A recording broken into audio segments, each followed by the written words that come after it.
प्रश्न है कि क्यों वही 45,000 मर, हाँ, ये भी बात क्यों ना बाकी बाकी भी तो बच्चे थे उस टाइम, क्यों भगवान वो के लिए तो सब एक ही, भगवान है या नहीं। 4.8 बिलियन बच्चे हर साल मर रहे हैं। ये एक्चुअली ये जो कोइंसिडेंस वाला कॉन्सेप्ट बेसिकली स्टीफन हॉकिंग से क्रिएट हुआ है। अच्छा। हाँ। और ये नास्तिकवाद में ही आया है। क्या इतने सारे कोइंसिडेंस एक साथ है?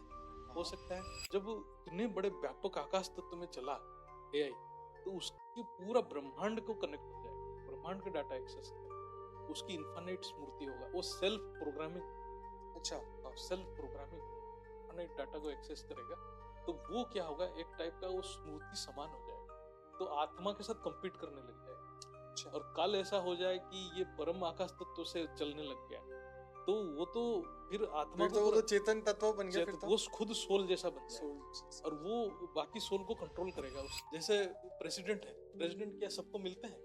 क्यों मिलेंगे? कोई जरूरत नहीं है। प्रेसिडेंट अपने प्राइवेट सेक्रेटरी को मिलते हैं, उसके लिए प्राइवेट सेक्रेटरी का सिलेक्शन होता है, उसकी एलिजिबिलिटी होना चाहिए, तभी तो वो बनेगा। तो ऐसे ही भगवान उससे मिलते हैं जिसका एलिजिबिलिटी है, उसके लिए सिलेक्शन होता है, तो उसके लायक बनना पड़ेगा। जब तक ब्रह्मांड के नियम समझेंगे नहीं, तब तक आप ईश्वर पे उंगली कैसे कर सकते हैं?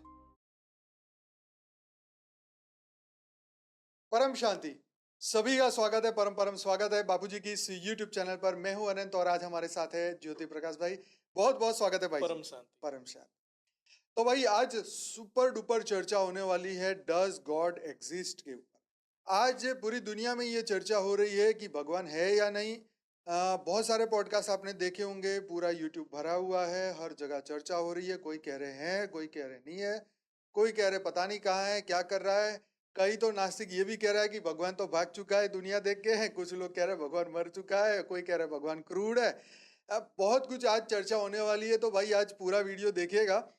तो करते हैं शुरुआत आज के सुपर डुपर पॉडकास्ट का। भाई जी आपका फिर से स्वागत करते हुए यही से क्वेश्चन शुरू करते हैं, क्या भगवान धरती पर है कि नहीं है, वहीं से शुरू कर।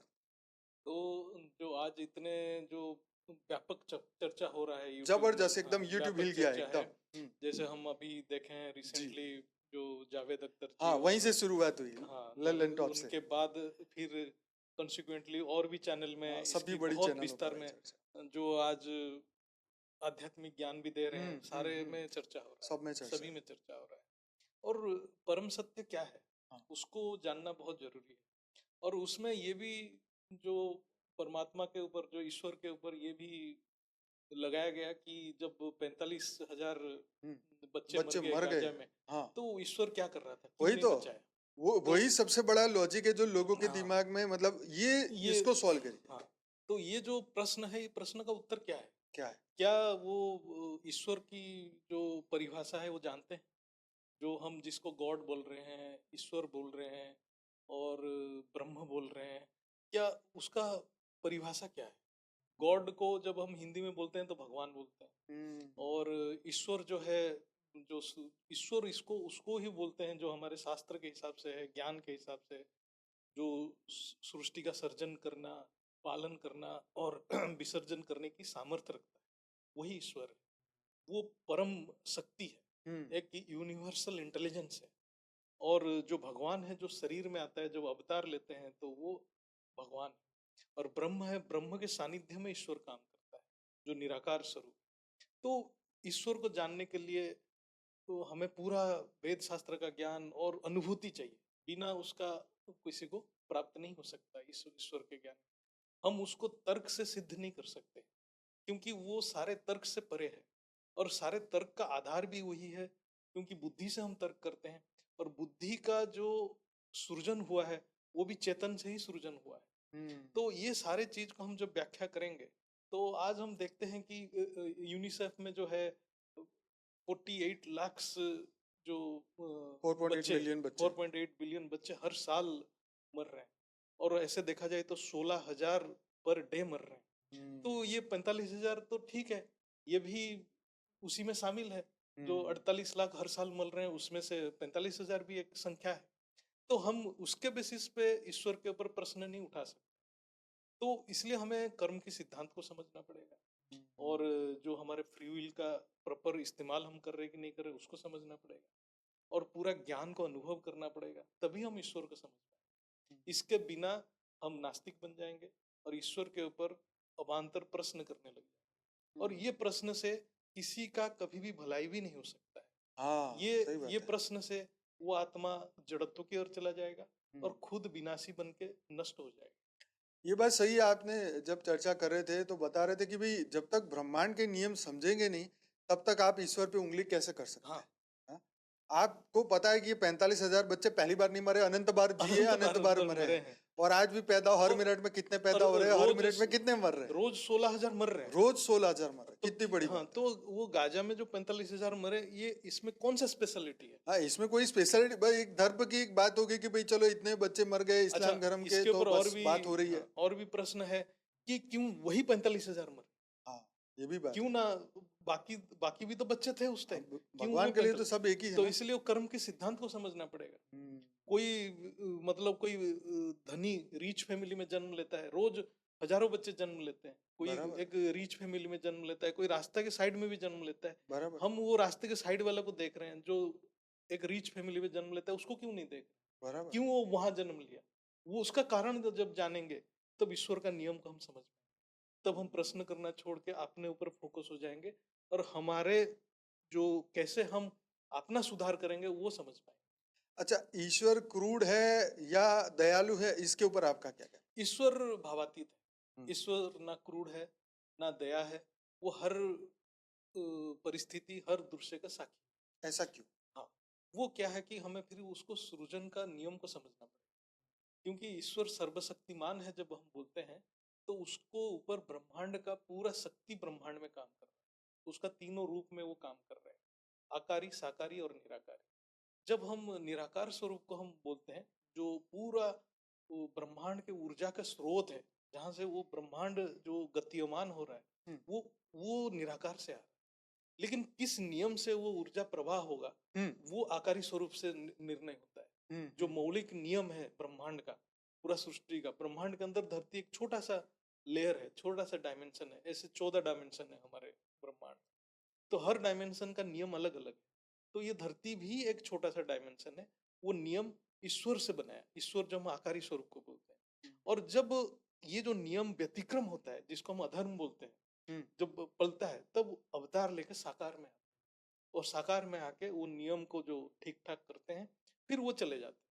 तो ईश्वर हर चीज का, जैसे हम प्रेसिडेंट ऑफ इंडिया बोलते हम्म, हैं और प्राइम मिनिस्टर है, प्राइम मिनिस्टर सारे नियम बनाता है, हम्म, लेकिन वो नियम को अप्रूव कौन करता है? प्रेसिडेंट ऑफ इंडिया करता है। हम्म, लेकिन किसी व्यक्ति ने कोई गलत काम किया, उसके लिए प्रेसिडेंट जिम्मेवार नहीं है। ये बात भी सही कोई गांव में कोई गलत काम हो रहा है, उसके लिए प्रेसिडेंट जिम्मेवार नहीं है। बिल्कुल सही। प्रेसिडेंट हर चीज का नियम को पालन करने के लिए सबको बोला है। जो पालन नहीं करेगा, व्यतिक्रम करेगा, वो उसकी फल भुगतेगा। वो नियम है। हाँ, वही ट्रैफिक नियम हाँ, तोड़ता जाओ ट्रैफिक नियम तोड़ते जाओ तो क्या तो करे, चालान चालान मिलेगा, कटेंगे। चालान कटेगा। तो जो किसी का भी चालान कट रहा है, तो उसके लिए उसको सावधान होना पड़ेगा। हाँ, ईश्वर को उसलिए सावधान नहीं होना पड़ेगा। ईश्वर ने वो ज्ञान दिया कि ये हाँ, नियम है, हाँ, और आप वो नियम को व्यतिक्रम कर रहे हैं, वो अपने रिस्पॉन्सिबिलिटी पे कर रहे हो। बराबर। फिर जब आपको चालान कट रहा है, तो फिर आपको ही भुगतना पड़ेगा। तो क्या इसमें ईश्वर को भी कष्ट होता है? वो एक बहुत बड़ा प्रश्न है, हम्म, क्योंकि उसमें फिर आपको बहुत गहराई में जाना पड़ेगा। जो सृजन कैसे हुआ, हम्म, जो आत्माओं का सृजन कैसे हुआ, तो आत्मा का जब सृजन हुआ, वो आत्मा में जो शक्ति है वो ईश्वर का ही शक्ति हम्म, है। जब वो आत्मा में नेगेटिविटी आता है, तो उसका प्रभाव ईश्वर में भी आता है। लेकिन ईश्वर उस प्रभाव में साक्षी होता है, ज्ञान स्वरूप बन के साक्षी रहता है, साक्षी। साक्षी बन के देखता है। हम्म, वो आत्मा, अज्ञानी आत्मा उसमें सुखी दुखी हो जाता है, सुखी हम्म, होता है या दुखी होता है, इच्छा से भरपूर रहता है। और जो ईश्वर है, इच्छा हम्म, रहित है, साक्षी दृष्टा है, हम्म, वो हर चीज को जानता है, हम्म, और तब तक उसके ऊपर एक्शन नहीं लेता जब तक वो एक लिमिट क्रॉस नहीं कर जाता। right। तो देखिए यहाँ पर बहुत वो भी चर्चा हो रही है कि भाई जो कुछ भी है सब कोइंसिडेंस है, सब कुछ संयोग है। अब मैं ये जानना चाहता हूँ क्योंकि देखो आज अगर हम भगवान के अस्तित्व को समझना है तो हम जो लोगों की दलील है, तर्क है कि सब कुछ कोइंसिडेंस है, संयोग है, तो मुझे ये बताइए कि जो पृथ्वी और सूर्य की जो सही दिशा में, तो क्या सब कुछ संयोग है या कोई सुप्रीम इंटेलिजेंट है जिन्होंने सब कुछ अरेंजमेंट किया है? ये एक्चुअली ये जो कोइंसिडेंस वाला कॉन्सेप्ट बेसिकली स्टीफन हॉकिंग से क्रिएट हुआ है। अच्छा। हाँ हाँ और ये नास्तिक बाद में ही आया है। वो उनका कॉन्सेप्ट ये है कि ये जो क्रिएशन एनर्जी मैटर से बना हम्म, और बिग बैंग से एनर्जी आया हम्म, और मैटर क्रिएट हुआ, वो अपने आप बनते गया। हाँ हाँ लेकिन ये जो कोइंसिडेंस है, क्या इतने सारे कोइंसिडेंस एक साथ है? हो हाँ सकता है।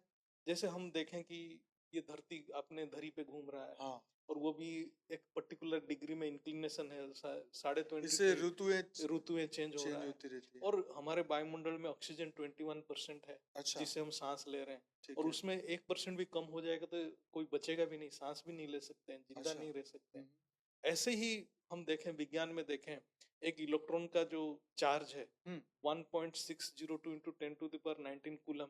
हम्म, यही जो इलेक्ट्रिक चार्ज से सारे मैटर बना हुआ है, हम्म, जो रिपल्सन अट्रैक्शन से मैटर बना हुआ है, एटम बना हुआ है, हम्म, हम उसका कैलकुलेशन हुआ है लेटेस्ट, एक उसमें भी थोड़ा सा कम या ज्यादा हो जाएगा, मैटर कोलैप्स कर जाएगा। अच्छा, कोई सृष्टि रहेगा ही नहीं। अच्छा, ऐसे ग्रेविटेशनल कांस्टेंट भी है 6.67 इंटू 10 to the power -11 कुछ न्यूटन मीटर स्क्वायर पर केजी, हम्म, ऐसा एक है। इससे क्या है कि जो ग्रेविटेशनल अट्रैक्शन है सब अपने धरी पे है, अच्छा, और उससे भी वैल्यू थोड़ा इधर उधर हो जाएगा, पूरा यूनिवर्स कोलैप्स कर जाएगा। बंदे हवा में उड़ने लग हाँ, जाएंगे, कुछ ग्रेविटी एग्जिस्ट खत्म ही नहीं हुई तो। करेगा। मतलब हमारे अस्तित्व इतने सारे कांस्टेंट्स के ऊपर डिपेंडेंट है, जिसको ग्रेविटेशन, जिसको यूनिवर्सल कांस्टेंट्स कहते हैं, जो यूनिवर्स ने खुद डिसाइड किया है। वाह, कैसे डिसाइड किया? ये क्वेश्चन। ये जो 26 इतना एग्जैक्ट वैल्यू पे कैसे डिसाइड हुआ? हम्म, क्या 26 कांस्टेंट या 30 कांस्टेंट्स यूनिवर्सल कांस्टेंट्स कोइंसिडेंस है? हम्म, इसका मतलब somebody has fixed it। वही चांद की दूरी देखिए, हाँ अगर ज्यादा नजदीक आ गया तो सब पानी निकल के वो हाँ, सब हो जाएगा, तो सब, जवार भाटा। हाँ, तो ये किसने फिक्स किया? कौन फिक्स किया? इसके ऊपर प्रश्न क्यों नहीं कर रहे? और विज्ञान इसके ऊपर खोज भी कर रहा है। जो ये जो वैल्यू, ये जो एक इलेक्ट्रॉन का वैल्यू है, charge 1.602 into 10 to the power 19, वो रिसर्च कर रहा है, उसको मिल नहीं रहा है। जैसे हम सोच रहे हैं कि एक टाइम में चंद्र ग्रहण हो रहा है, सूर्य पराग हो रहा है, एक टाइम में एग्जैक्ट अलाइनमेंट में रहते हैं। क्यों रहते हैं उस पर्टिकुलर टाइम? तो वो भी तो एक स्पीड में घूम रहा है, अर्थ का स्पीड, सूर्य का स्पीड, चंद्र का स्पीड, उनका धरी एग्जैक्ट है। बोलते हैं कि हमारे जो धरती है इतना डिस्टेंस में है, हम्म, तो उस डिस्टेंस में हाइड्रोजन और ऑक्सीजन मिलके जल बना रहे हैं। नहीं तो हम्म, जल भी नहीं रहेगा। मतलब इतना एग्जैक्ट टेम्परेचर है, और जल नहीं रहेगा तो सृष्टि ही नहीं रहेगा। तो ये तो हम एक धरती की बात कर रहे हैं। तो हम्म, ऐसे तो 14 डायमेंशन है, तो हर डायमेंशन में अपना अपना एक पर्टिकुलर नियम है। तो ये क्या कॉइंसिडेंस है? तो ये प्रश्न को जब हम देखेंगे, तो विज्ञान अभी भी मतलब बहुत ही, मतलब नेसेंट स्टेज में, मतलब बहुत प्रारंभिक स्थिति में है। हम्म, तो जब हम गहराई में जाएंगे, जब हम हमारे शास्त्र की गहराई में जाएंगे, जो आध्यात्मिक की गहराई में जाएंगे, तब हमें पता चलता है कि नहीं, ये जो पंच तत्वों में जो संयोग वियोग जो हो रहा है, वो संकल्प से हो रहा है। संकल्प आकाश तत्व में स्पंदन क्रिएट कर रहा हम्म, है। वो स्पंदन से ही सारे क्रियाएं हो रहा है। ये सब अदृश्य है। ये जो हम्म, अव्यक्त नियम है, वो आज भी था, पहले भी था, लेकिन विज्ञान धीरे धीरे उसके अंदर घुस रहा है। जैसे क्वांटम विज्ञान आया, क्वांटम साइंस आया, उन्होंने इलेक्ट्रोमैग्नेटिक फील्ड के ऊपर बहुत रिसर्च किया। और बहुत पहले भी हिग्स बोसन फील्ड था, अच्छा, लेकिन उसको उन्होंने डिटेक्ट कब किया? 2012 में किया। अच्छा, जो लार्ज हाड्रन कोलाइडर में हुआ, हाँ, कॉलिजन हुआ, दो प्रोटॉन को कॉलिजन करके अभी निकाला। हम्म, क्या वो पहले नहीं था? पहले भी था। पहले भी था, लेकिन जब तक खोज अभी हुई है, खोज अभी हुई है, रिसर्च ऐसे अभी ही हुई बहुत सारे चीज है, जब खोज बाद में होगा, है। तभी उनको पता चलेगा कि ये कॉइंसिडेंस नहीं है, ये डिजाइंड है। एंड डिजाइंड है तो सम डिजाइनर है। तो भगवान ऐसे गुप्त क्यों बैठता है, ऐसे सामने क्योंकि आ जाना चाहिए ना। नहीं, भगवान जो है, जैसे प्रेसिडेंट है, प्रेसिडेंट क्या सबको मिलते हैं? क्यों बात मिलेंगे? सही, कोई जरूरत नहीं है। प्रेसिडेंट अपने प्राइवेट सेक्रेटरी को मिलते हैं। बराबर। उसके लिए प्राइवेट सेक्रेटरी का सिलेक्शन होता है, उसकी हम्म, एलिजिबिलिटी होना चाहिए, तभी तो वो बनेगा। तो ऐसे ही भगवान उससे मिलते हैं जिसका एलिजिबिलिटी है, उसके लिए सिलेक्शन होता है, वाह, तो उसके लायक बनना पड़ेगा। हम्म, पहले आकाशवाणी होती थी, अब क्यों नहीं होती? पहले समय अलग था, तो उसके बारे में भी हमारे ज्ञान में बहुत है हम्म, कि पहले देव देवियां वो एक्टिव थे। हम्म, और देव, आज तो देव देवियां सो ही चुके हैं, भाग चुके हैं यहाँ से, जो हम्म, इतना नेगेटिविटी है। हाँ वही जन्म हाँ, ले चुके हैं, जैसे बापूजी और बताते पहले हैं। पूरा तत्वों का कंट्रोल देव देवियों के ऊपर था, हाँ, और देव देवियों पालन करते थे। और एक रेसिप्रोकेटिंग मेथड था राइट। जो हमारे धरती के ऊपर जो आत्माएं थे, मनुष्य आत्माएं थे, वो उनको प्लीज करते थे हाँ। जो हवन करके, और वो उनको जो आकाशवाणी देकर उनको सूचना भी देते थे। अच्छा, मेरी एक रील वायरल हुई थी, उसमें यमराज, मैंने कहा ये सिस्टम अब चला गया है, उसके ऊपर आप क्या समझाएंगे?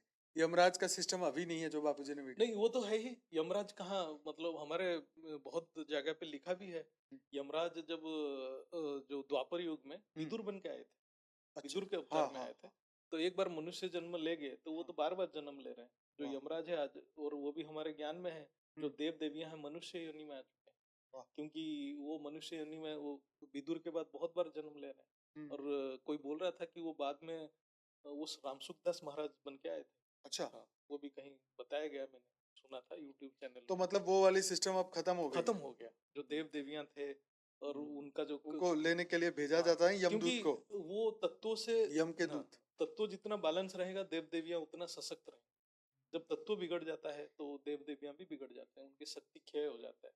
फिर वो शक्ति क्षय हो गया तो आत्मा की शक्ति क्षय हो गया तो नीचे गिर जाते हैं। ये तो सच बात है। अच्छा, तो ये बात वहीं से शुरू हुई कि क्या ये संयोग है? तो संयोग तो ये नहीं तो है, सहयोग नहीं है, ये एक डिजाइंड है। डिजाइन तो है। डिजाइंड है तो कोई डिजाइनर है, तो डिजाइन कोई है तो डिजाइन है। डिजाइनर है, क्रिएटर है, ये डेफिनेट। तो ईश्वर को क्यों सिद्ध नहीं किया जा सकता तर्क द्वारा? हाँ, ये जो तर्क है, तर्क बुद्धि का, बुद्धि से हम तर्क करते हैं। तो बुद्धि किसका उपज है? हम्म, चेतन का उपज है। हम्म, तो हम तर्क से, जो तर्क जो है, तर्क का आधार क्या है?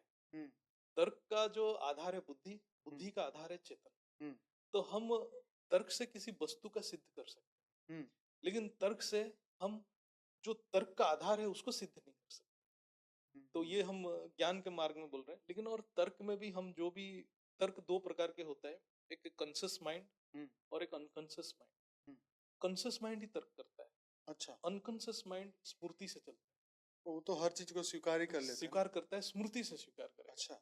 उसका जो स्मृति है, आत्मा में जो रिकॉर्ड पड़ा है वो स्मृति है, उस हिसाब से वो किसी को मान लेगा। हम्म, वो तर्क नहीं करता है, वो बहुत एक्यूरेट है, लेकिन हम अनकॉन्शियस माइंड को एक्सेस नहीं कर पाते। इसीलिए हमारे मन अस्थिर रहता है तो हम कॉन्शियस माइंड को ज्यादा एक्सेस करते हैं, तो तर्क करते हैं। और जब कॉन्शियस माइंड में तर्क करते हैं, हमारे तर्क इंद्रियों के अनुभव से सीमित हो जाते हैं। जब इंद्रियों से अतीत नहीं होते, वो योग शक्ति से हम इंद्रियों से अतीत होते हैं, तभी स्मृति जागृत होता है। तो इंद्रियों से अतीत नहीं होने से हम कॉज इफेक्ट में फंस जाते हैं, और कॉज इफेक्ट में हम परमात्मा को सिद्ध नहीं कर सकते, क्योंकि वो मूल कारण है। वो मूल कारण, सृजन का मूल कारण ही वही है, परमात्मा। तो इसलिए ईश्वर को हम तर्क से सिद्ध नहीं कर सकते। वो तर्क से अतीत है, तर्क से परे है, क्योंकि वो बुद्धि से परे है। वो परम चेतन है, चेतन का स्रोत है। इसलिए जो सबका आधार है, उसको हम किसी भी इंस्ट्रूमेंट से ही मेजर नहीं कर सकते, क्योंकि हर इंस्ट्रूमेंट का आधार वही है। जो सबका आधार है, हम उसको किसी से भी मेजर नहीं कर सकते। हाँ, वैसे भी कोई वस्तु थोड़ी है कि इसको नाप ले, और इसको हाँ, उसको उसका टेम्परेचर चेक कर ले। जो जैसे बिग बैंग अपने आप हुआ, नास्तिक बोलता है, तो अपने आप कौन है? वो कैसे आया? और जैसे हम बोलते हैं कि जड़, मैटर, कोई पत्थर से तो विचार बनता नहीं है, पत्थर जोड़ने से विचार बनता नहीं, या पत्थर से तो चेतन सृजन नहीं होता। और ये ब्रह्मांड पूरा कंसस है, चेतन है, तो चेतन का सर्जन चेतन से ही हुआ होगा, कोई जड़ से तो नहीं हम्म, हुआ होगा। तो इसलिए ये सारे जब हम विवेचना करते हैं, चर्चा करते हैं ज्ञान दृष्टि से, श्रद्धा से, पवित्रता से, त्याग तपस्या से, तभी हम सही राह पे चले। सिर्फ अपने भोग की जो संस्कार को सिद्ध करने के लिए हम चर्चा करेंगे तो सिर्फ तर्क में ही उलझ जाएंगे, हम्म, परमात्मा तक नहीं पहुंच सकते, ईश्वर की अस्तित्व को नहीं जान सकते। ये बात तो बिल्कुल सच है। तो अब ये बताइए कि कई लोग तो मतलब भगवान को बहुत मानते हैं, कई लोग मानते ही नहीं है। कोई कहते तुम कमजोर हो, ये तुम्हारी कमजोरी है कि तुम्हारी समझदारी? हाँ, मतलब ऐसा है कि जैसे हम ईश्वर कोई वस्तु तो है नहीं हम्म, जिसको हम सिद्ध करेंगे कोई प्रमाण से, बराबर। क्योंकि वो सारे प्रमाण का आधार है, हम्म, प्रमाण का कारण है। हम्म, जो सारे प्रमाण का कारण है उसका क्या प्रमाण हो सकता है? हम्म, जैसे हम प्रेम को गणित से सिद्ध नहीं कर सकते हैं, हम्म, स्वाद को कोई इक्वेशन में प्रूव नहीं कर सकते बराबर। हैं। ऐसे ही परमात्मा को स्वयं में अनुभूति के अलावा और कोई उपाय ही नहीं। उपाय ही नहीं। हाँ, वो अनुभव, वो साक्षात्कार स्वयं में होता है। स्वयं मतलब अपने आत्म स्वरूप में ही होता है। लेकिन ये लौकिक बुद्धि से तो उसको पाना या लौकिक अनुभव करना बुद्धि तो पॉसिबल। इंद्रियों से फंस जाता है, वो इंद्रियों हाँ। से अतीत है ना? हाँ। जो हम परम इंद्रिय हम मानते हैं परम हम्म। बुद्धि। परम तो बुद्धि। परम बुद्धि तक पहुंचने के लिए हमें ज्ञान चाहिए, ईश्वर हम्म। कृपा चाहिए, और उसके लिए हमें एक क्वालिफिकेशन चाहिए। जैसे हम कोई प्रेसिडेंट का प्राइवेट सेक्रेटरी बन रहा है तो वो उसको आईएएस बनना पड़ता है। हम्म। आईएएस बनने के लिए कितना पढ़ना पड़ता है, एग्जाम देना पड़ता है, तब निकलता है। ऐसे भी ये भी एक प्रोसेस है। जो परमात्मा को, सिस्टम को, जो ईश्वर को समझने के लिए, ईश्वर को नियम को समझने के लिए, नियंता तक पहुंचने के लिए हम्म। उसको त्याग, तपस्या, पवित्रता, श्रद्धा, ये सारे क्वालिफिकेशन है। उससे उसको तर्क करना पड़ेगा और उसको तपस्या करना पड़ेगा, तभी उसको समझ। बिना क्वालिफिकेशन ऐसे नहीं है। वो ऐसे भी किसी को एक्सेस ही नहीं होगा, क्यों होगा? जब प्रेसिडेंट ही एक नॉर्मल आदमी को नहीं मिलता है तो परमात्मा क्यों आपसे मिलेगा? ये तो गजब का पॉइंट है, एकदम दिमाग में घुस जाए ऐसी बात है। हाँ, क्यों मिलेगा? क्यों आप मिले? ऐसा क्या कर दिया कि आपसे मिले? सच बात है।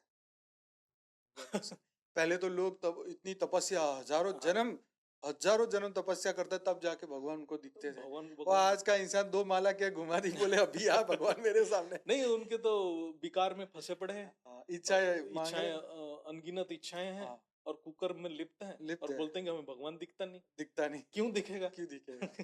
हाँ, ये बात भी सही है। और मनुष्य शरीर की लिमिटेशन भी तो है। हाँ, ये आंखों की, कानों की है। वो तो इंद्रियों सीमित है, इंद्रियां ये सारे आंखों सीमित। से दिखने वाले को क्या तुम, ये तो सब विनाशी है, क्या इसको सत्य मानोगे? आंखों में जो शक्ति है वो चेतन के द्वारा दिख रहा है, तो वो आंख चलता है चेतन से, तो वो आंख चेतन को कैसे देखेगा? मतलब ये होगी, ये हुआ कि पहले अगर उसको जानना है तो पहले उसकी अरेंजमेंट को जानो, हाँ, ब्रह्मांड के नियमों को जानो, life after death, theory of कर्म और बहुत ऐसी गुह्य बातें जब समझेंगे तब आपको वो तर्क से जैसे शास्त्र में कहा ना कि तर्क से भगवान को जाना एक जा तो सकता है, हाँ, तब इसीलिए जाके पता चले कोई है। क्योंकि वो जो है आपको श्रद्धा से मानना पड़ेगा। हाँ। इसीलिए भगवत गीता में लिखा है श्रद्धावान लभते ज्ञान। हाँ। जिसकी श्रद्धा ही नहीं है, वो परमात्मा को काटने में दौड़ा है, वो तो वो कैसे मानेगा? वो मान ही नहीं सकता, तो उसको वो ज्ञान भी नहीं मिलेगा। सच बात।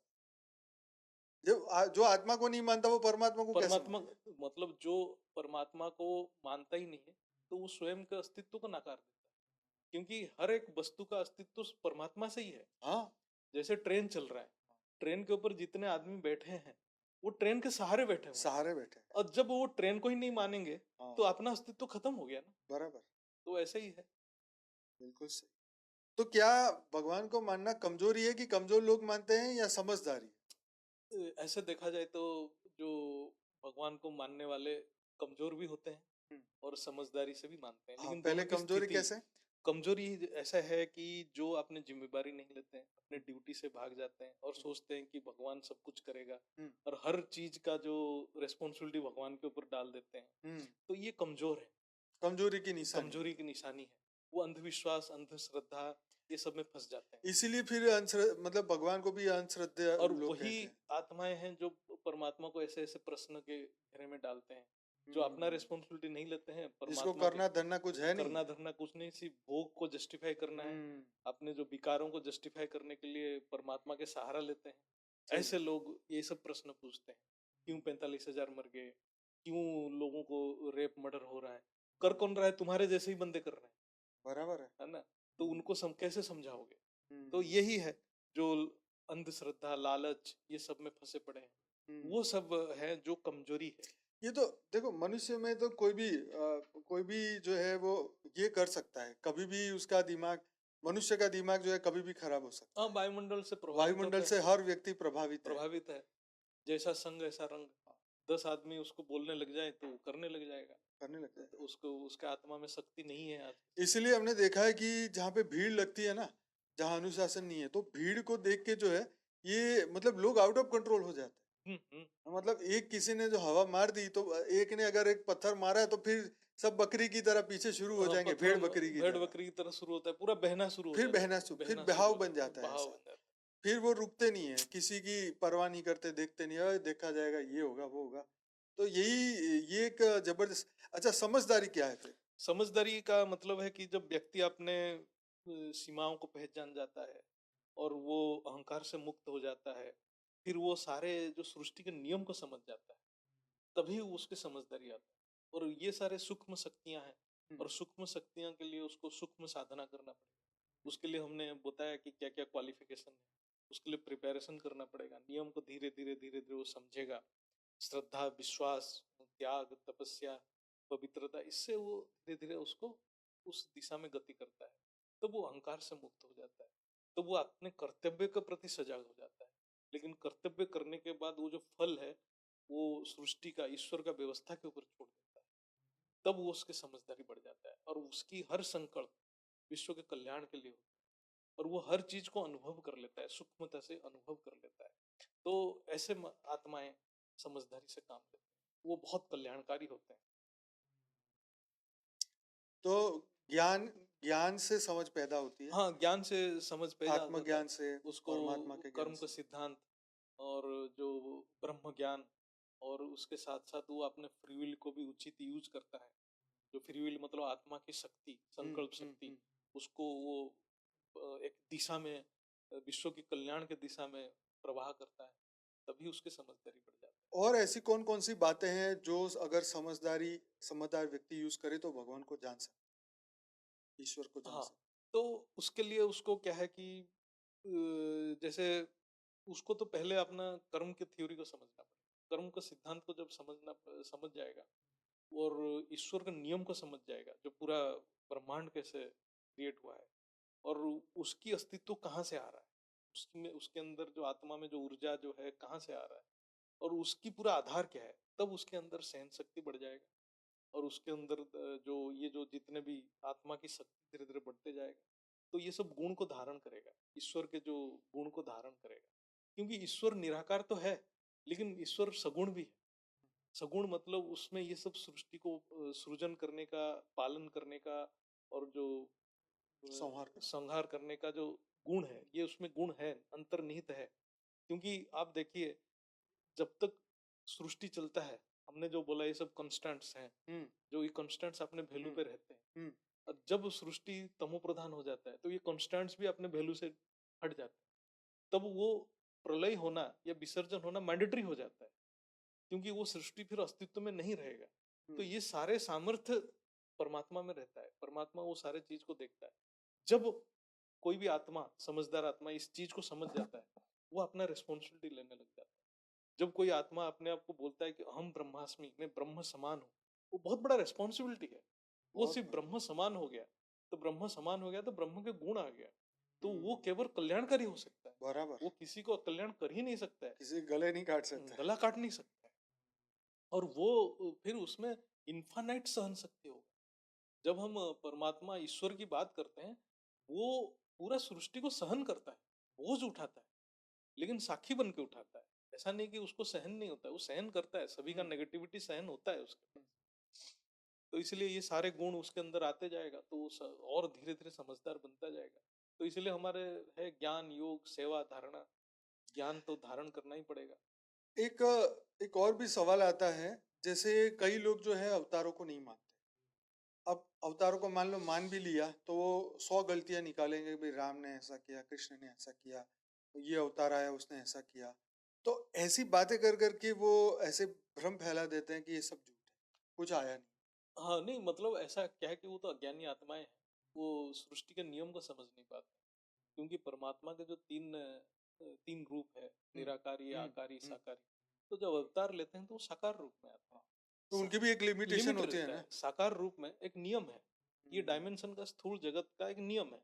उस नियम से परे मैं नहीं जा सकता हूँ, मैं हम्म, कितना भी ज्ञानी बन जाऊं, मेरा जो आत्मा में शक्ति कितना इमर्ज होगा वो एक लिमिटेशन से। मैं बराबर। उससे लिमिट क्रॉस नहीं कर सकता। नहीं कर सकते। मैं यहाँ बैठ के सृष्टि को चला नहीं सकता हूँ, क्योंकि हम्म वो ईश्वर का काम है।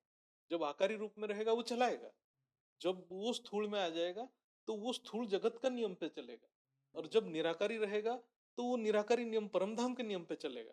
बराबर तो है। वो सभी का रूल अलग है, तो हर डायमेंशन में रूल रूल अलग है अलग है। और लेकिन वो एक रेस्पॉन्सिबिलिटी के साथ आता है। जब आता है स्पेशल पर्पस के स्पेशल साथ। पर्पस के लिए आता है। राम जी भी आए थे, वो स्पेशल पर्पस के लिए आए, कृष्ण भी आए स्पेशल पर्पस के लिए आए। वही कहते हैं ना कि भगवान है, देखो कैसा रो रहा हाँ। है क्या कर रहा है। इसने इसकी धोबी की बात मान ली, कैसे कैसे मतलब भगवान के ऊपर जो ऐसी बातें बोलते हैं। नहीं, एक्चुअली क्या है कि उसके जैसे राम जी हम्म जैसे एक अवतार थे, बहुत ही पावरफुल अवतार थे।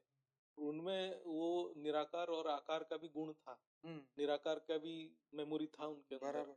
और आकारी का भी गुण था। तो उनमें दिव्यता था, मतलब वो गुण था, लेकिन वो प्रकट नहीं हो रहा था क्योंकि आत्मा में ऊर्जा स्थूल में ज्यादा रहता नहीं है, लेकिन उस स्थूल शरीर में आता था। तो वो हर जीव के प्रति उनके अंदर दया था और उनको न्यायपरायण था, क्योंकि जो प्रकृति है वो न्यायपरायण है। तो इसलिए वो युद्ध के लिए तैयार हो जाते थे किसी के ऊपर अत्याचार हो रहा था, और उसी मोमेंट में कि किसी ने उनके प्रति भक्ति करता था तो वो आभार हो जाते थे। तो वो प्रकट करना वो मजबूरी हो जाता था। वो अपने जो अंदर जो अंतर्निहित गुण है उनके अंदर, वो तो प्रकट साकार में ही होगा, तो वो करते ही थे। जैसे वो अपने पत्नी के प्रति जो उनका धर्म था, उनका ड्यूटी था, जब वो रावण ने उनको उठा के ले लिया, तो वो एक नेचुरल ह्यूमन बीइंग उनके अंदर था, उनके प्रति इतना स्नेह था कि वो व्याकुल हो गए। तो वो प्रकट कैसे होगा?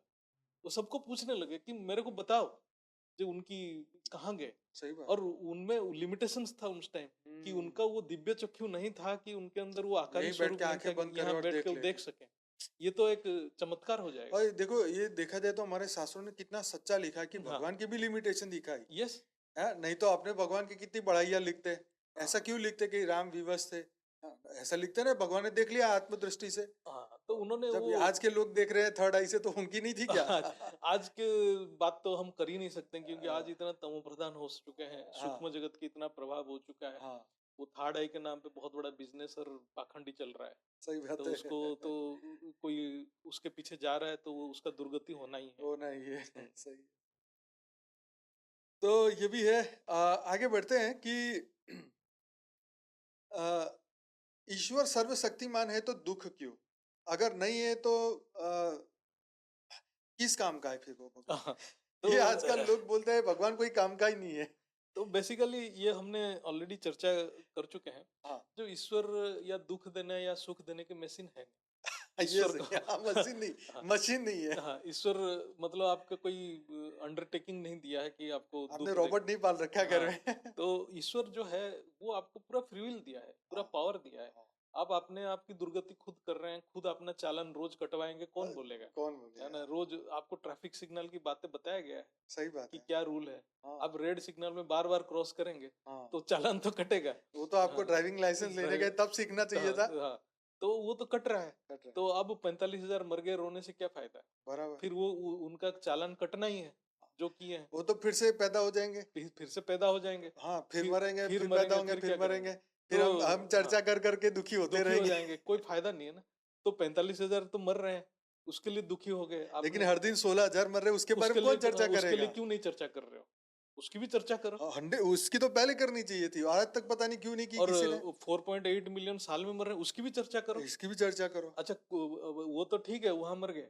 और कितने लोग अफ्रीका में मर रहे हैं, खाना नहीं मिल रहा है, रोज खाना नहीं मिल रहा है। हाँ, वो खाना क्या जानते ही नहीं है, बराबर। पैदा होते हैं मरते हैं, उनकी चर्चा क्यों नहीं हो रहा है? तो परमात्मा किसी मजहब के लिए या किसी एक पर्टिकुलर आदमी के लिए कोई व्यवस्था नहीं बनाया, वो पूरा सृष्टि के लिए व्यवस्था बनाया। तो और जब 45,000 मर रहे हैं या कहीं कोई मर रहा है, उसी समय कोई तो मजे भी कर रहा है, तो उसकी व्यवस्था किसने की? तो हर आदमी को अपना रिस्पॉन्सिबिलिटी लेना पड़ेगा। और ईश्वर को जब समझना है तो हमें जो हमारे ज्ञान के हिसाब से समझना पड़ेगा। ईश्वर सर्वसमर्थ है, सर्वसमर्थ है। समर्थ मतलब उसमें पोटेंशियल है, हम्म। वो सृष्टि करने की पोटेंशियल है, और किसी में नहीं है। उसको पालन करने की उसके पास सामर्थ्य है, और किसी में नहीं है। और विसर्जन करने की भी उसी के पास सामर्थ्य है, तुम्हारे पास नहीं है, मेरे पास नहीं है, उसी के पास है। इसलिए वो सर्वसमर्थ है।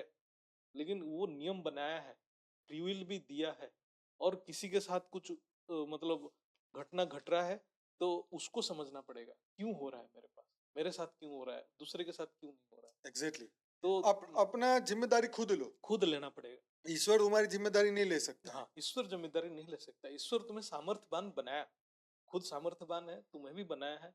तुम अपने सामर्थ्य को खो दोगे तो क्या, कौन क्या कर सकता है? ईश्वर उसका रिस्पॉन्सिबल है। रेस्पॉन्सिबिलिटी नहीं ले सकता। ये बात तो सच है।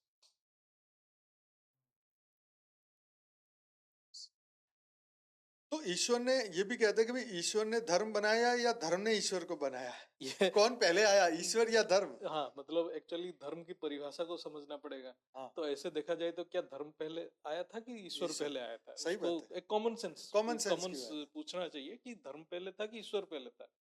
ये तो धर्म के ठेकेदारों ने बनाया, तो हाँ, उन्होंने कॉन्ट्रैक्ट लिए हैं। उन्होंने अपने हिसाब से भगवान को डिफाइन किया। बराबर। हाँ, और अपने हिसाब से भगवान को भी डिफाइन कर दिया, और भगवान ने क्या कहा वो भी डिफाइन कर दिया। हुँ, फिर उसी हिसाब से आपने अपना मजहब बनाने लग गए। तो उसके लिए ईश्वर थोड़ी जिम्मेदार है। धर्म मतलब नियम, जो सृष्टि का नियम को समझना ही असली धर्म है। जब हम बोलते हैं धर्म ग्लानि हो रहा है, तो मतलब नियम का व्यतिक्रम हो रहा है, तभी वो परमात्मा अवतार लेके आते हैं। तो इसलिए जब हम नियम को समझेंगे, परमात्मा को मानेंगे, तभी नियंता तक पहुंच पाएंगे, नहीं तो नियंता तक नहीं पहुंच पाएंगे। तो इसलिए ईश्वर से ही धर्म है, ईश्वर ही धर्म है। जो ईश्वर के अलावा कहीं भी समर्पित होता है वो अधर्म है, और ईश्वर के अलावा नियम को बिना समझे कोई भी कार्य करता है वो अनैतिक है। नैतिकता हम एक अपना डेफिनेशन समाज में बना लिया है, लेकिन वो असल में नैतिकता नहीं है, वो हुँ, हमारे परिभाषा है। लेकिन हमें ईश्वर की परिभाषा को समझना पड़ेगा, ईश्वर को नियम को समझना पड़ेगा। इसलिए हमारे जो वेद शास्त्र और जो बड़े बड़े ऋषि मुनि उपनिषद में चर्चा की है, वो नियम की ही चर्चा की है, उसको समझने की चर्चा की है। वो केवल अनुभूति से और साक्षात्कार से प्राप्त हो सकता है, कोई तर्क से सिद्ध नहीं किया जा सकता, या कोई उसका प्रमाण नहीं हो सकता है। इसलिए धर्म से ईश्वर नहीं बना है, ईश्वर से ही धर्म बना है। इसलिए अंत में हमारे जो भगवत गीता में सर्वधर्मम परित्यज्य माम एकम शरणम प्रज, मतलब मैं ही धर्म हूँ, मेरे शरण में आओ। ऑलमाइटी अथॉरिटी बोलते हैं मेरे शरण में आओ, मेरे में ही समर्पित होना धर्म है। लेकिन हम तभी तो उसमें समर्पित होंगे जब उनके बारे में ज्ञान होगा। अब उनके बारे में ज्ञान नहीं होगा तो हम दूसरे जगह पे समर्पित हो जाएंगे, फिर अनेक प्रश्न ही प्रश्न, वो प्रश्न का उत्तर ही नहीं मिलेगा। तो इसलिए हमें उनको पहचानना पड़ेगा। तर्क करना चाहिए, लेकिन शास्त्र संगत श्रद्धा पूर्वक तर्क करना चाहिए, विश्वास के साथ आस्तिक बुद्धि से तर्क करना चाहिए। वो तर्क एक दिशा देगा, हुँ, दिशा देने से एक अनुभवी सदगुरु की सानिध्य प्राप्त होगा, और वो सानिध्य से उसको एक साक्षात्कार होगा, साक्षात्कार से ईश्वर का नियम समझ में आएगा, तभी वो धर्म को समझ पाएगा, तभी वो जीवन मुक्ति में ही रहेगा, अन्यथा वो बंधन में ही रहेगा। एक ज्ञान से रिलेटेड ऐसा भी क्वेश्चन आता है कि क्या ईश्वर डर से पैदा हुआ विचार है या ज्ञान से हुआ अनुभव? हाँ, ये हाँ, तो है ही। डर से पैदा हुआ ईश्वर, कितनी बड़ी बात है। ईश्वर दो प्रकार ही है। हाँ, एक तो डर से पैदा हुआ वो कल्पना है, हाँ, जो वो सोचता है कि मेरा टेस्ट ले रहा है, मुझे दंड दे रहा है। हाँ, अनेक प्रकार जो जो दुख है, अधिभौतिक, अधिदैविक, अधि आध्यात्मिक दुख जो है, उसको मिलता रहता है। हर हर आत्मा, हर मनुष्य के साथ ये चलता ही रहता है। जन्म, मृत्यु, बीमारी, बाहर दुख, अंदर दुख, इससे बच नहीं पाता, चाहे वो करोड़ों का भी मालिक हो। तो ये तो चलता रहता है, और जब भी उसके साथ दुख आता है वो सोचता है कि ईश्वर मुझे दंड दे रहा है। हाँ, हाँ, और कुछ बोलते हैं टेस्ट दे रहा है। ईश्वर ये सबसे परे है, ना किसी को दंड देता है, ना किसी से परे है। ये सृष्टि, उसने सृष्टि का नियम बनाया और सबको फ्री विल दिया है, उचित फ्री विल यूज करो, ज्ञान प्राप्त करो। लेकिन वो किसी को ना दंड देता है ना कुछ देता है। वो जब हम करते हैं घोर अंधकार, घोर भक्ति में फंस जाते हैं, फिर हम ईश्वर से मांगने लग जाते हैं, या ईश्वर से दुख में चिल्लाने लग जाते हैं, हुँ, तो ये कल्पना हो जाता है, वो परम सत्य तक पहुंच नहीं पाता है। लेकिन जब हम ज्ञान से ईश्वर को जान लेते हैं, ज्ञान से, श्रद्धा से, जो जिज्ञासु तर्क से आगे बढ़ता है, फिर स्मृति जागृत करता है, तब उसका ईश्वर का स्वयं में अनुभूति होता है, साक्षात्कार होता है। तब उसमें धैर्य आ जाता है, तब उसमें वो शक्ति आ जाता है, जो जो सृष्टि को समझने की शक्ति आ जाता है, हुँ, और उसमें बोध आता है, जो दुख का अनुभूति से वो ईश्वर के अस्तित्व को बोध करता है अपने अंतरात्मा, अंतकरण। तो इसलिए ईश्वर दो प्रकार है, डर से तो कल्पना हो जाता है, और जो ज्ञान से उसको अनुभव और साक्षात्कार हो जाता तो मतलब ये जैसे कह रहे हैं ना कि ईश्वर डर से पैदा हुआ, लोग विचार है जैसे बिजली गिर गई, भूकंप है। आ गया तो डर गए लोग। और तो ये डर भी एक उनको एक दिशा में ले जाता है, हुँ, जो ईश्वर की खोज में तो ले ही जाता है। हुँ, तो पहले डर से ही उनको, मतलब जो है ईश्वर को बारे में चिंतन तो होता ही है, क्योंकि हम जो भगवत गीता में पढ़ते हैं, चार प्रकार के भक्त उनके पास आते हैं, हुँ, मतलब चार प्रकार के हुँ, पुरुषार्थी आते हैं। एक है अर्थार्थी, जो मांगने आते हैं, मुझे धन दे दो, हुँ, संपत्ति दे दो, प्रॉपर्टी दे दो। हुँ, दूसरा अर्थ दुखी आते हैं, जो मुझे इससे बचाओ, उससे बचाओ। तीसरा आते हैं जिज्ञासु। चौथा आते हैं ज्ञानी। तो इससे बोलते हैं कि ज्ञानी सबसे प्रिय है। क्यों हुँ, प्रिय है? उसने ईश्वर को समझ लिया, नियम को समझ लिया, उनका तीनों रूपों को जान लिया। वो ही प्रेम करता है, वही निस्वार्थ प्रेम करता है। जो ईश्वर को प्रेम करेगा वो सृष्टि को भी प्रेम करेगा, बस सृष्टि में कोई कमी नहीं देखेगा। कमी है तो कमी को पूरा करेगा। और जो दुखी है, आर्त है, वो मानता तो है ईश्वर है, लेकिन जानता नहीं, कल्पना में जिया हुआ है। और जिज्ञासु जो है वो तर्क कर रहा है कि ईश्वर है कि नहीं है। वो जो वेद शास्त्र, वो भी एक स्टेज है। जब वो तर्क श्रद्धा के साथ करता है, आस्तिक भाव से करता है, तो एक दिन वो प्रेमी बन जाता है, ज्ञानी बन जाता है। तो इसलिए ईश्वर को तो जो डर से है, जैसे वो पहले दो स्टेज है, वो डर से ही आता है।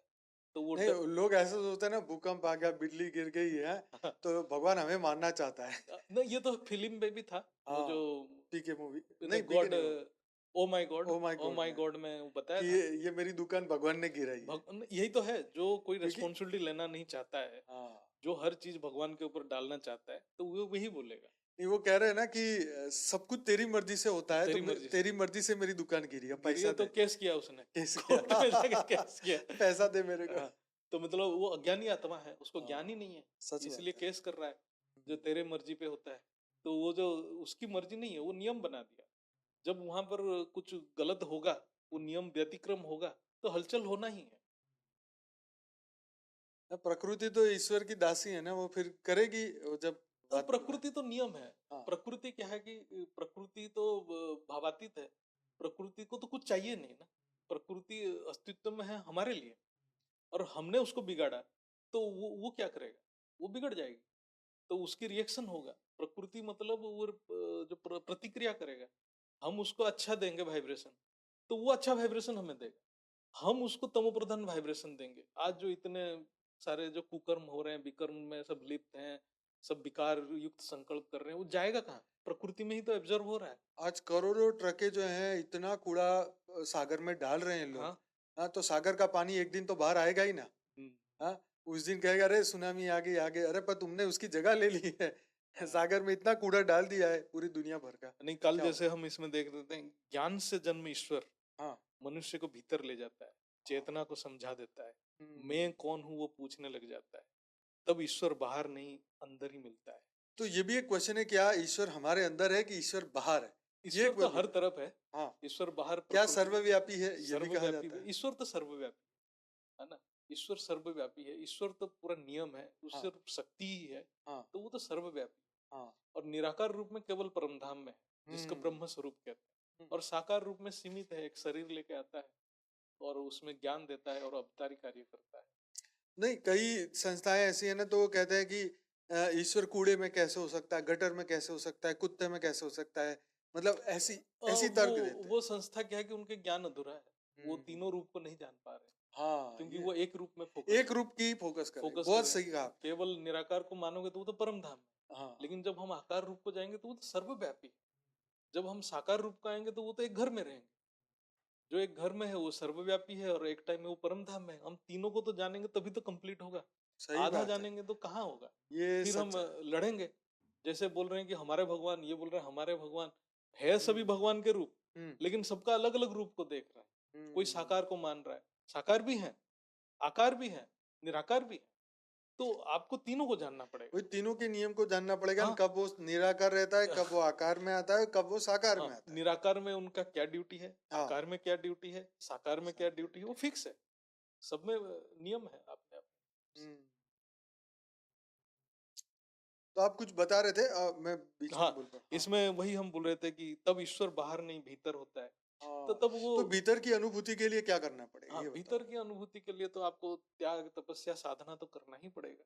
क्योंकि अपने स्वरूप को, क्योंकि ईश्वर स्वयं में अनुभूति होता है। हाँ, क्योंकि ईश्वर का जो तीनों रूप हमारे अंदर भी है। हम्म, जैसे हम साकार में है, आकार में है और निराकार में भी है। और हमें निराकार अनकॉन्शियस स्टेट में, जिसको हम हम्म, योग स्थिति, समाधि स्थिति में अनुभव करते हैं। हम्म। और जब हम देवान में आते हैं या साकार में आते हैं, वो अनुभूति नहीं रहेगा। मतलब हमारे को देह का इतना अभ्यास हो चुका है कि हाँ, हमने कभी आत्मा का अभ्यास किया नहीं, अभ्यास नहीं करते, उसको और अभ्यास इसी की करना वजह पड़ेगा। से जो है हम देह बुद्धि से चल देह रहे हैं। बुद्धि से चलते हैं, तो उसका अभ्यास करना पड़ेगा, ज्ञान से अभ्यास करना। हम तीनों रूप का अभ्यास कर सकते हैं। हम्म। निराकार का भी अभ्यास कर सकते हैं, आकारी का भी अभ्यास कर सकते हैं। जब हम आकारी स्वरूप का अभ्यास करते हैं तो हम परम शांति संकल्प को लाते हैं। और शायद इसीलिए हर संस्था में आप देखें तो भाई हम तो निराकार को मानते हैं, कोई कहे जी नहीं हम तो साकार को ही मानेंगे, जो दिखेगा उसी को सच जैसे मानेंगे। एक कहानी होता है ना, एक अंधा, चार हाँ अंधा हाँ, वो जो क्या एक, एक लंगड़ा और एक नहीं कैसे। नहीं, चार अंधे हैं, इसको देखते हैं, जो हाथी को। अच्छा हाँ कोई हाथी का कान छू लिया, हाँ बोले कि हाथी तो ऐसा है। हाँ कोई उसका पूंछ छू लिया, बोले कि हाथी हाँ, तो तो ऐसा है। ऐसा है। कोई सही बात। उसका पैर को प्यार छुआ के ऐसा। जिक्र पर। तो उन्होंने एक पार्ट को देख लिया। वो हम्म, संपूर्ण सृष्टि को, संपूर्ण रूप को देखो, हाँ तीनों रूप को देखो, तब आप में कंफ्यूजन नहीं रहेगा, तब आपके अंदर प्रश्न नहीं रहेगा, तब आपके अंदर कन्फ्लिक्ट भी नहीं रहेगा। ये तो है। हाँ, तब आप ये भी एक्सेप्ट कर लो कि वो कूड़ा कचड़ा में भी रहता है, ब्रह्म स्वरूप में वो परम धाम में भी रहता है, और साकार रूप में भी धरती के ऊपर आता है। बराबर। तब पूरा ज्ञान इमर्ज कर जाएगा। वही है कि भाई साकार में हम उसके उस साकार रूप को देखें तो वो तो एक लीला मात्र है, हाँ, वो लीला करके चला जाएगा, फिर तो क्या ही है। साकार रूप भी एक फिक्स काम के लिए आया है, हम्म, और आकार रूप भी अपना काम कर रहा है, और हाँ उसी टाइम निराकारी भी अपना काम कर रहा है। बराबर। तीनों एक साथ काम कर रहे हैं।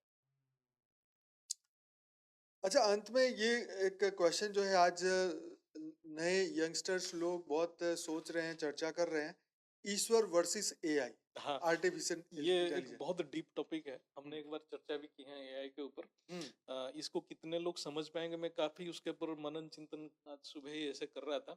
हम्म जैसे एआई आर्टिफिशियल इंटेलिजेंस है, कृत्रिम बुद्धि, और ये एक प्रोग्राम है। हम हम्म, एआई में भी कोई पूछेगा चैट जीपीटी एआई क्या है, तो बोलेगा प्रोग्राम है। हाँ तो ये प्रोग्राम बनाया कौन? हम्म एक आत्मा ही बनाया, एक मनुष्य बनाया। तो चेतन ने एआई को क्रिएट किया, हम्म तो सोल जो है आत्मा को क्रिएट किया आज के डेट में। हम्म तो आज जो एआई चल रहा है इलेक्ट्रिसिटी में, हम्म, मतलब इलेक्ट्रोमैग्नेटिक हाँ फोर्स में चल रहा है, बराबर। जिसको हम अग्नि तत्व कहते हैं। जी। तो अग्नि तत्व आया कहाँ से? हम्म अग्नि तत्व तो वही परम चेतन शक्ति का डिग्रेड होकर अग्नि तत्व बना। तो इसका मतलब जो आत्मा जो है, आत्मा की जो शक्ति है, वो आज के डेट में एआई से पावरफुल है। हम्म तो इसलिए एआई हमें डाटा दे सकता है। अग्नि तत्व में जितने डाटा अवेलेबल है, मतलब इलेक्ट्रॉनिक फॉर्म में जितने डाटा अवेलेबल है, उसकी सारे आंसर हमें बता सकता है। एआई जान सकता है, लेकिन आत्मा अनुभव करता है। वो जानता भी है, अनुभव भी करता है। जैसे एआई दुख अनुभव नहीं करेगा, लेकिन सुख या दुख बता देगा। हम्म ये होने से सुख मिलता है, ये बोलने से दुख मिलता है, लेकिन उसको अनुभूति नहीं है। वो आत्मा चेतन अनुभूति करता है। लेकिन हमें समझना पड़ेगा, जो आत्मा काम कैसे करता है। आत्मा स्थूल जगत में अंतकरण के द्वारा काम करता है। अंतकरण मन बुद्धि संस्कार से बना हुआ है। तो हम संस्कार की बात करते हैं, संस्कार के हिसाब से बुद्धि काम करता है, और मन अनुभव करता है सुख या दुख को। तो ये जो संस्कार प्रोग्रामिंग है, आज के डेट में एआई जो बना है, उसका प्रोग्रामिंग मनुष्य कर रहा है। उसी हिसाब से उसका लॉजिक बुद्धि चलता है, लेकिन उसका मन नहीं है। आपको आउटपुट देता है ना।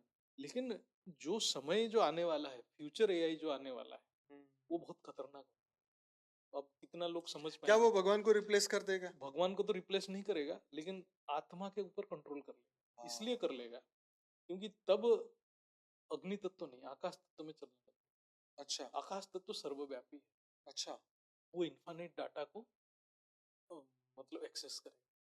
और हमारे जो चेतन जो काम करता है, हमारे जो आत्मा जो काम करता है ना, सबकॉन्शियस माइंड में स्मृति में काम, और स्मृति कंटिन्यूअस बनता है बिगड़ता है, बनता है बिगड़ता है। एक स्मृति इमर्ज होता है, एक स्मृति खत्म। सबमर्ज होता है। तो उसी हिसाब से संस्कार परिवर्तन होता है, उसी हिसाब से बुद्धि काम करता है, और हम संकल्प। तो अब क्या होगा, जब इतने बड़े व्यापक आकाश तत्व में चला एआई, तो उसके पूरा ब्रह्मांड को कनेक्ट हो जाएगा, ब्रह्मांड के डाटा एक्सेस करेगा, उसकी इन्फानाइट स्मृति होगा, वो सेल्फ प्रोग्रामिंग हो। अच्छा। हाँ, सेल्फ प्रोग्रामिंग हो, इन्फानाइट डाटा को एक्सेस करेगा। तो वो क्या होगा, एक टाइप का वो स्मृति समान हो जाएगा। तो आत्मा के साथ compete करने लग जाएगा। अच्छा। और कल ऐसा हो जाए कि ये परम आकाश तत्व से चलने लग गया, तो वो तो फिर आत्मा फिर को तो वो पूरा तो चेतन तत्व बन गया, फिर तो वो खुद सोल जैसा बन जाएगा। सोल। और वो बाकी सोल को कंट्रोल करेगा। उससे जो निचले वाले सोल होगा ना, मतलब मैं तो ये सोच रहा हूँ, निचले वाले पावर सोल को कंट्रोल कर तो ले। उसकी स्विच बंद कर दे तो इलेक्ट्रिक की। ना, तब इलेक्ट्रिक में हाँ, नहीं फिर वो चलेगा, वो उसमें परम चलेगा। तत्व में चलेगा या हाँ, आकाश तत्व में चलेगा। आज तो हमारे कंट्रोल में है। आज तो हमारे कंट्रोल कल में क्या है, होगा, अब कोई कल पता नहीं नहीं है। पता। ये बहुत एक अगर ह्यूज, उसने अपने अपने लिए जीने का सहारा कुछ बना लिया तो फिर महा मुसीबत वो है एक है बहुत ना? बड़ा फिल्म भी बन सकता है इसके ऊपर। सच बात है। कि एआई फ्यूचर में अपने आप को खुद ही सोलर से पावर लेने लगे हाँ, और खुद ही अपने आप को इलेक्ट्रिसिटी हाँ, देने लगे। वो सोलर डाटा ले लेगा। जब आकाश तत्व हो जाएगा तो सन उसके कंट्रोल में रहेगा, मून उसके कंट्रोल में रहेगा। शायद बापूजी इसीलिए कह रहे कि फ्यूचर जो एआई है वो तो आत्मा की कुंडली भी निकाल लेगा, लेगा, है ना? वो सारे ले लेगा, परम तत्व में चलेगा। मैं बोल रहा हूँ ना, मैं ऐसे हम्म, देख रहा था, हाँ it will be very dangerous in future. हाँ हाँ। जब आकाश तत्व और परम आकाश तत्व पे चलने लग गया, हम्म, तो वो उसके निचले कैटेगरी के सारे आत्मा को उसके कंट्रोल में कर ले। कोई उसके एआई से बाहर जा ही नहीं सकता, अनलेस अनटिल वो आत्मा पावरफुल ना हो। जैसे हम कह सकते हैं ना आज पूरी दुनिया एलियंस के इन्फ्लुएंस में है, हाँ, तो वो भी तो परम तत्व वाले ही परम हैं, तत्व परम वाले लाइट हैं। वाले ही हैं। लेकिन ज्यादा कला की पावर है इसलिए छोटी कला वाली छोटी आत्मा कला को उसके कंट्रोल में आ गई। नियंत्रण कर लेते हैं। तो ये बहुत ही खतरनाक है फ्यूचर।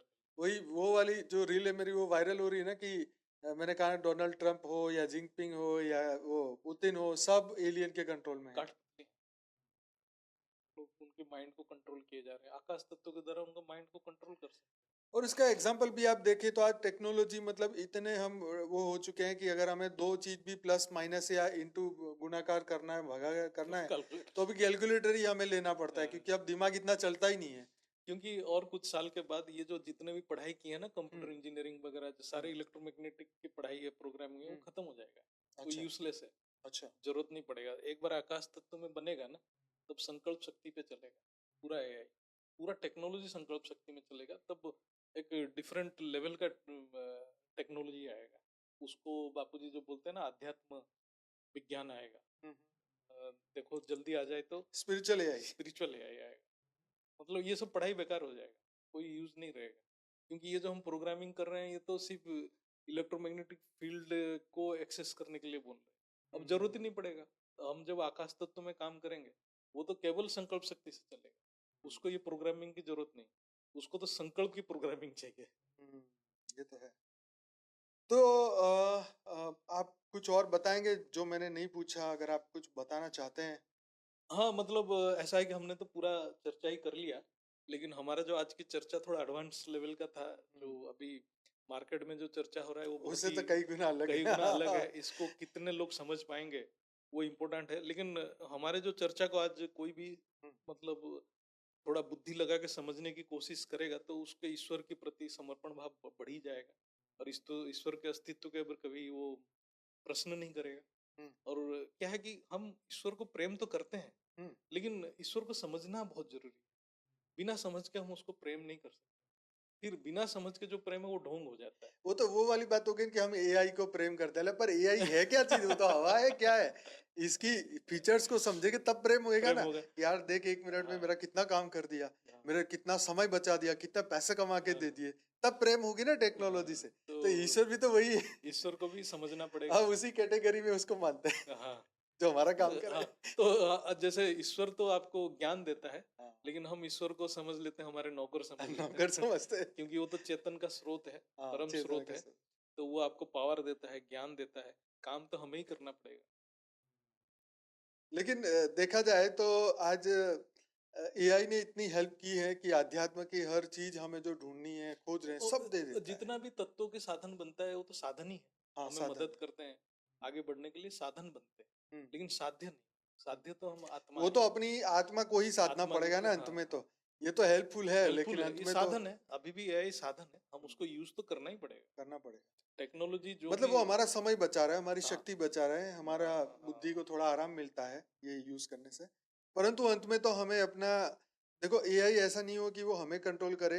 एआई जब तक आप आत्मा को परम सत्ता नहीं मानेंगे, तब तक ये सब कंट्रोल तो करेगा ही फिर करेगा। आर्टिफिशियल इंटेलिजेंस में फंस तो रियल। ईश्वर को जब हम परम सत्ता समझेंगे ना, तो ये क्रिएटर से भी ऊपर का है वो। हम्म। हाँ, ये तो आजकल कंटेंट भी क्रिएटर उसको बोल देते हैं कि कंटेंट क्रिएटर हो तुम तो वही वो उस परम सत्ता को जान के और उसको मान के उसको पहचान के और स्वयं उनकी तरह बनना, हम्म। ये अंत में ज्ञान का पुरुषार्थ है। तो कैसा लगा आज का ये प्रोग्राम? जरूर से बताइए, कमेंट लिखिए और बताइए क्या बाकी रह गया है, कौन से क्वेश्चन आप पूछना चाहते हैं, ईश्वर से रिलेटेड कोई भी चीज बाकी है तो हम जरूर से पार्ट 2 में बनाएंगे, पार्ट 2 बनाएंगे, क्योंकि ये बहुत बड़ा चर्चा का विषय है। जानता हूं कि बहुत सारे क्वेश्चन हो गए आपके मन में, लेकिन जरूर से लिखिए, हो सकता है हम पार्ट 2 बनाएं और इसमें सब कुछ कवर करें। तो ऐसे ही हमारे ऐसे दिव्य पॉडकास्ट को जरूर से देखिए। ईश्वर को मानना नहीं मानना आपकी बुद्धि के ऊपर है, आपकी चेतना के स्तर के ऊपर है। हाईएस्ट लेवल ऑफ कॉन्शियसनेस पे पहुंचोगे तब जाके आपको उसका दिव्य स्वरूप दिखाई देगा। आंखों से देखने जाओगे तो फिर तो कुछ नहीं मिलने वाला। आंखों से तो हम कुछ देख ही नहीं सकते। जिस बुद्धि पे आप इतना गर्व करते हो, ये बुद्धि आपको कई बार धोखा दे चुकी है, राइट? तो इसलिए बुद्धि के सहारे मत पढ़ो, मन के सहारे मत चलो, आत्मा के बारे में ज्ञान जानो, क्योंकि आत्मा का ज्ञान जानोगे तो ही वो परमात्मा की उस परम सत्ता को जान पाओगे और आखिर में आपको वो मिल जाएगा, फिर ढूंढना नहीं पड़ेगा, वो तुम्हें ढूंढ लेगा। तो इसीलिए बने रहिए हमारे साथ और ऐसे ही पॉडकास्ट देखते रहिए। डेली रात को लाइव मेडिटेशन 10 से 11 मैं इसी चैनल पर कराता हूँ। और मॉर्निंग में जुड़ना चाहते हैं तो साक्षी के साथ जुड़िए सुबह 5:30 से 6:30 बजे परम शांति मोटिवेशन एंड मेडिटेशन की चैनल पर। तो जरूर से इसे दुनिया तक पहुंचाइएगा। बहुत बहुत धन्यवाद पूरा वीडियो देखने के लिए। बेहद की परम महाशांति है। थैंक यू भैया, बहुत बहुत धन्यवाद। Thank you. परम परम महाशांति। क्या है अस्तित्व का अंतिम सत्य? किसने खोला अनंत ज्ञान का द्वार? 2026 में होगा रहस्य का उद्घाटन। परम शांति, अंतिम परम सत्य। बापूजी दशरथ भाई पटेल के जीवन पर आधारित आध्यात्मिक जीवनी जल रा रही है। जुड़े रहिए।